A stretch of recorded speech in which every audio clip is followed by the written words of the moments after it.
All right, we just wrapped up the Sunday slate for week 8 of the NFL season. I'm going to go through, break down all my instant reactions from what I saw from today's games on Sunday. Let's hop on into it. All right, the Eagles dismantle the Bengals 37-17, and the Bengals were up 7-0 in this game, and another game where the Eagles don't score in the first quarter, but that doesn't stop them. Jalen Hurts, 4 total touchdowns, 3 of them on the ground. Saquon, over 100 yards rushing, no tutties. Devonta Smith, welcome back at 85 yards and a touchdown. A.J. Brown with another 84 yards.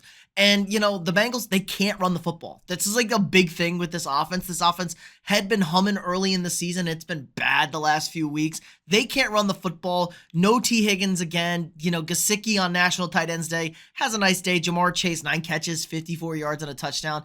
They couldn't get anything going against this terrible Eagles secondary. Now, good look for the Eagles. I think the Bengals season is pretty much done. The defense isn't good. The offense is too inconsistent. But the Eagles, on the other hand, this is what we want to see. This looks a lot more like 2022 Philadelphia, offensively speaking. And the defense, if they're going to play like this every week, they're in for good future. Okay, the upset of the day, easily the best bet to pick. Browns were getting like 9.5, 8.5 points in this game. Huge win for the Browns, taking down the Baltimore Ravens. The Ravens with easily 2 of the 3 most confusing losses this season. I mean, this game looked like it was over. Ravens in control once again. Let this game slip away from them. But guess what? You know what? Jameis Winston, he got that dog in him. 334 in his first start, 3 touchdowns. Tillman had 99 yards, 2 tutties. Chubb with 52 yards on the ground. I just, you know, this is just so frustrating if you're Baltimore. They had I mean, look at this. Lamar throws for 289, 2 touchdowns, no turnovers. 73 from Derrick Henry. Zay Flowers over 100. There was just too much inconsistency. Justin Tucker missed a field goal that felt like would have put this game away. And they just let the Browns hang around. Jameis Winston never back down, never give up. Pretty awesome win for the Browns. And this is a tough place to play in Cleveland. The defense can get stops. The defense can get stops when they need to. It's just Baltimore always has these confusing ass wins. I'm going to write it off as a road division game, but man, Baltimore just always does this. When they look like they're turning into one of the dominant teams in the NFL, they have one of these weird losses. All right, this is an easy one. Titans get dismantled by the Detroit Lions, 52-14. Detroit puts up 35 points in the first half, just lighting it up. And this game was kind of close. It was like 7-7, 14-7, hanging around, 14-14, I think this game was. Lions just turned it around real quick. Jared Goff, 85 yards, 3 touchdowns. Have a day, son. David Montgomery finds Sam Laporta in the end zone for a touchdown. Jahmyr Gibbs, 127 on the ground and a touchdown. This was just an all-time game for them. Amon-Ra only has 2 catches for 7 yards and a touchdown. Laporta was the big factor. They just didn't have to do anything, Detroit. They ran back a punt, 90-yard punt return. They forced several turnovers. They have 2 fumble recoveries over here. I don't know. They were forcing turnovers, 2 INTs off of Rudolph, left and right. Pollard, decent day on the ground, 20 carries, 94 yards. Calvin Ridley, 143 receiving yards, all garbage time points. This was just so ugly. Nobody scored in the fourth quarter. I mean, good God, this got our hand fast. Detroit's clearly the best team in the NFC. I don't think anybody's really close to them, unfortunately for me. But yeah, Detroit's going to keep on rolling. All right, Cardinals ruined Tua's return to the lineup for the Dolphins, taking him down on another last-second field goal. That's 3 walk-off wins we have from the Cardinals this year. Chad Ryland, what a dog, makes those big kicks. And so much for the Call of Duty curse with Kyler Murray. Comes out, throws for over 300 yards, 2 touchdowns, no turnovers. Solid day on the ground. You know, 2.27 is not the best carry, but 53 yards, touchdown. It's fine from James Conner there. But the real key here is got Trey McBride involved, 124 yards. And we got Marvin Harrison Jr. involved, had a touchdown, over 100 yards receiving. That's the key for this Cardinals team. And the defense did okay. Tua looked good in his return. 234. The offense was so much better for Miami. Devon Achane almost 100 yards on the ground. Tyreek Hill had 72. Waddle had 45. This is a lot closer to what we are needed out of the Dolphins offense. Now, is it going to be 2023 Miami peaks? No, I don't think so. I think this offense has been solved a little bit. I don't think we're going to get those crazy performances, but I think it's going to be a lot better than what we've seen so far this year. It's honestly quite impressive how bad the New York Football Jets are. My God, they lose to the Patriots 25-22 after they take Drake May out of this game. Jacoby Brissett, who's been benched, he's been horrible, somehow finds a way to beat the New York Jets. I mean, Greg Zuerlein, a terrible kicker, missed an extra point and a field goal, I believe. It was just... everything is bad. Yeah, 1 for 2 on field goals, 1 for 2 on extra points. That's the difference in this game. Lose this game by 3. They give up a late drive to Jacoby Brissett to give the go-ahead score. I think they scored it in like 20-something seconds left. This was just so bad. Rodgers was whatever, 233, 2 touchdowns. Breece Hall, 80 yards, no touchdown. That goes to Braylon Allen. You know, fantasy owners everywhere scream. This is just pathetic how bad the Jets are. It's just comical. They need to fire the owner. They can't do anything right. This is quite impressive. Okay, fun game. Undermanned Tampa Bay. They're missing their 2 receivers. Baker Mayfield throws the ball 50 times, 3 tutties, 2 interceptions. An okay day on the ground for them. They managed 100 yards on 22 carries.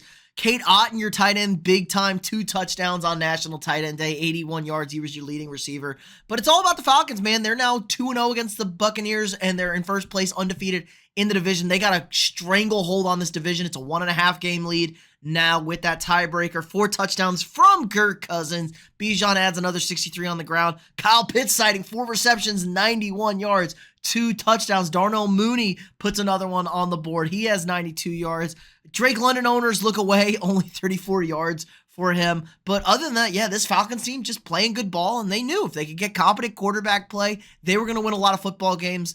And they're 5-3, sitting in really good spot in the NFC for the playoffs. All right, Packers take down the Jags on back-to-back walk-off winners for Brandon, I'm a terrible person, McManus, their new kicker. Jordan Love goes down in this game with a groin injury. Doesn't sound good. Matt LaFleur did not sound optimistic. Who knows how long this could be another sustained injury for Love. Malik Willis comes in. He really can't throw the football.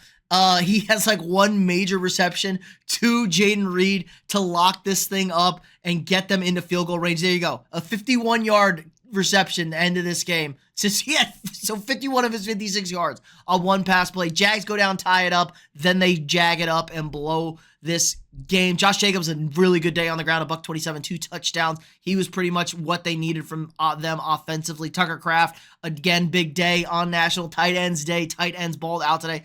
Fine day from Trevor. 2 touchdowns, a pick. Also had a horrible strip sack that set up another score for the Packers. Tank Bigsby, clearly the best running back on this team. I don't know if ETN's going to fit into this rotation when he gets back in. Brian Thomas Jr., 60 yards and a touchdown. Christian Kirk obliterated his collarbone. He is done for the year. So Jags are bad. The division's terrible. Green Bay 6-2. Now back into second place in the NFC North. Okay, Texans take down the Colts for the 2nd time and pretty much walk away with this division. They now have a 2-game lead with the tiebreaker against the only team that's a real threat to them. Anthony Richardson, abysmal in this game. 10 of 32, 175, a touchdown and a pick. He can't throw. He can't throw. I told everybody he couldn't throw. I got a lot of shit for it. He can't throw. He's the most inaccurate quarterback you've ever seen. Got a huge arm. He can't hit the broadside of a barn. 105 yards from JT in his return and a touchdown. This was a close game. Looked like potentially they had the game-winning defensive score. Wasn't enough for them. Houston was okay. 285 from Stroud. Mixon's the story. When Mixon plays, he's the best running back in fantasy. 100 yards and a touchdown. Diggs goes down with a non-contact injury. He had 81 yards. Went down in like the middle of the 3rd quarter, if I recall right. Tank Dell got into the end zone, but we need more Tank Dell. Dalton Schultz, a solid day on National Tight Ends Day. Josh Downs did everything. 4 catches, 109 yards. Everybody else, a single catch on this Colts team. It's just ridiculous how bad the Colts are 4-4 is crazy. Crazy talk. This team is so ugly. The defense isn't very good, but the Texans are kind of reeling. Their offensive line is terrible. They can't pass block. They sure as hell can run block, though. But this division's been pretty much sealed up. Houston's going to win this thing. Okay, Chargers handle the New Orleans Saints as we expected. This game was 2-0 at a point, and it was also 9-5 at halftime. This is the sport I love. This is football, baby. Justin Herbert, his best game of the season, easily. 279, 2 touchdowns. It was a Garbo touchdown. Absolutely murdered me in fantasy football. Spencer Rattler, nothing of note. Alvin Kamara, okay on the ground. But the Chargers defense We know how good they are, especially against an undermanned Saints team. They weren't able to really do anything. Olave at least got 100 yards, but they were never a real threat to score, it felt like. You want to get this rushing game going, though. Herbert, 50 yards on the ground, basically, on 4 carries. He was really, really great with his legs. Like I said, easily Herbert's best game this year. JK with only 57. Not great. Not great. Lat McConkey, 111 and 2 tutties. Welcome. That's kind of his breakout game. Josh Palmer with 72. This has got you feeling really good if you're a Chargers fan. You know, tough loss against Arizona last week. Short week, turn around, come back, dismantle a very bad Saints team who have now lost 6 in a row. We knew they were frauds. We called them frauds. They are frauds. And the Chargers, 4-3, you know, really easily could be 5-2. I think the Chargers have a real good shot at finding themselves into that AFC playoff picture. This is kind of a gritty team. It's not the best football to watch, but I think it's fun. It's fun if you like football. Okay, the Bills crushed the Seahawks in Seattle, win by 21, and they were up 31-3 in this game. You know, great game from Josh Allen. 283, does finally throw an interception. It was pouring rain. I'll give him a little bit of pass on that guy. Just kind of jumped the slant route. James Cook, 100 yards on the ground, 2 touchdowns. A big day for him. And the Seahawks could get absolutely nothing going. 9 carries for 12 yards for Kenneth Walker. This Bills defense has really done a great job turning around all those pieces, tightening things up. Most of this work from Geno was in garbage time. I mean, they couldn't get anything going. Khalil Shakir, over 100 yards. Keon Coleman with a big dog touchdown, just kind of bodied Tarek Woolen in the end zone there. So all around, another touchdown for Kincaid. National Tight Ends Day.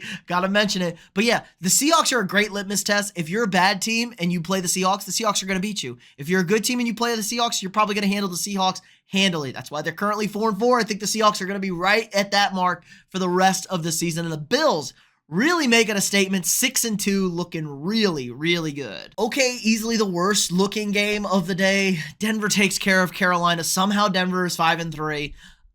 Yeah, okay. But the best game of young rookie quarterback Bo Nix's career, throws for 284 and 3 touchdowns, added another one on the ground. So all in all, this was what you're supposed to do against a bad team. The Panthers are terrible. Their defense is so bad. Bryce Young, not a complete train wreck. Did throw 2 interceptions, but had 2 touchdowns. It wasn't a complete train wreck from him. Cortland Sutton over 100 yards after, I don't think he had a catch against the Saints. Weird. This Broncos team is like, I know. Their defense is good. It's much better than we thought it was going to be. This 5-3 is so fraudulent. Like, we're about to find out. The Broncos have the Ravens coming up, the Chiefs coming up, and the Falcons coming up. We're about to find out if, how fraudulent the Denver Broncos actually are. I think their defense is good. I just don't see how this offense moves the football against a good team, especially a good defensive team. Like, I don't know how they move the ball against Kansas City, but if you play long enough, you can help get your rookie quarterback into the mold of things. I mean, 32 carries for 102 yards against this Panthers defense is not good. It's not good. They've been gave up about 200-yard rushers against Atlanta 2 weeks ago. You got to do better than this, Denver. You got to get this running game more effective.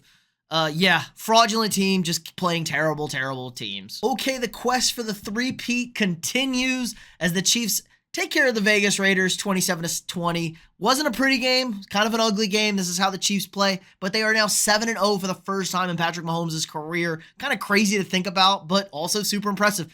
Chiefs only need to get to 10 wins, and they're in the playoffs. This team is super beat up on the offense. They're going to get Isaiah Pacheco back. Maybe they get Hollywood Brown back for the playoffs. They just trade for DeAndre Hopkins. He doesn't really have any impact on the game. 2 catches, 29 yards. We didn't expect much. Travis Kelce, National Tight Ends Day, baby. Goes for 90, and it's his first touchdown of the season. Xavier Worthy adds another touchdown late there. Mahomes, whatever, 2 touchdowns and a pick. That's kind of Mahomes' line these days, 262. Chiefs defense was kind of not great. They gave up 20 points to the Raiders. Minshew has 2 touchdowns.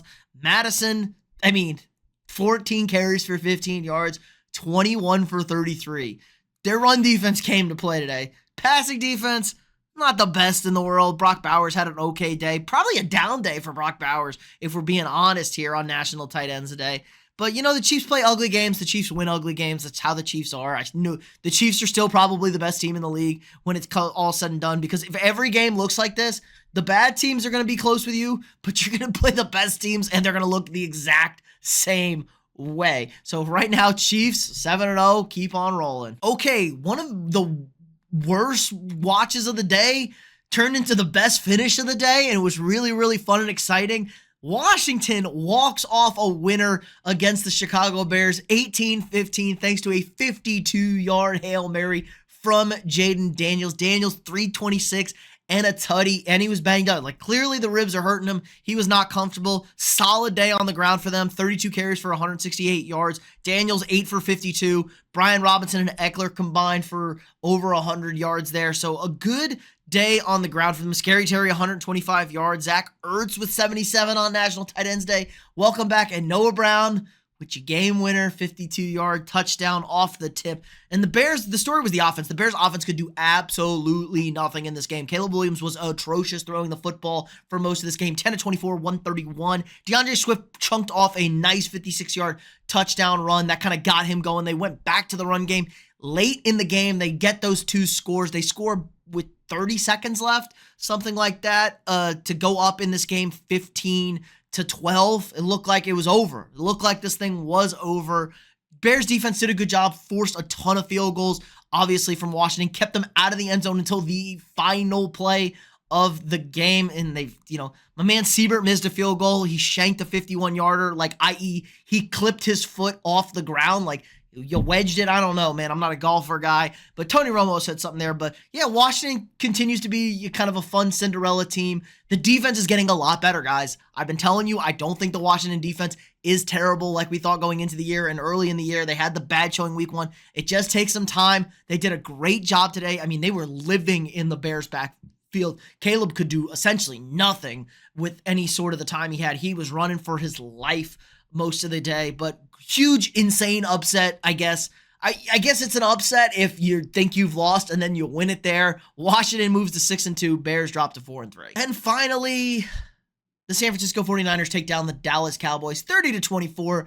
Dallas, let this game slip away. Niners scored 21 unanswered in the third quarter. This game was 10-6 at halftime. Niners jump out to, a 27-10 lead. And this game looks over. Dak does the Dak thing, the garbage time comebacks, gets a couple of touchdowns to CeeDee Lamb. He goes over $140 with 2 tutties there. George Kittle on National Tight Ends Day, baby. 128 and a touchdown. Debo got banged up again. Ricky Pearsall, look at him. I'm good. I feel good for Ricky Pearsall. Brock Purdy, okay, 260. Had a couple of nice runs, especially late in that game. Jordan Mason went out with an injury. Isaac Guerrero was the guy for them. So, nice. The 49ers can put anybody in the backfield, it feels like, and they run the ball well. Cowboys have no running game whatsoever. 19 for 56. I don't even know why they try. I do know why they try, but it's just like, they can't do anything right. Dallas running the football.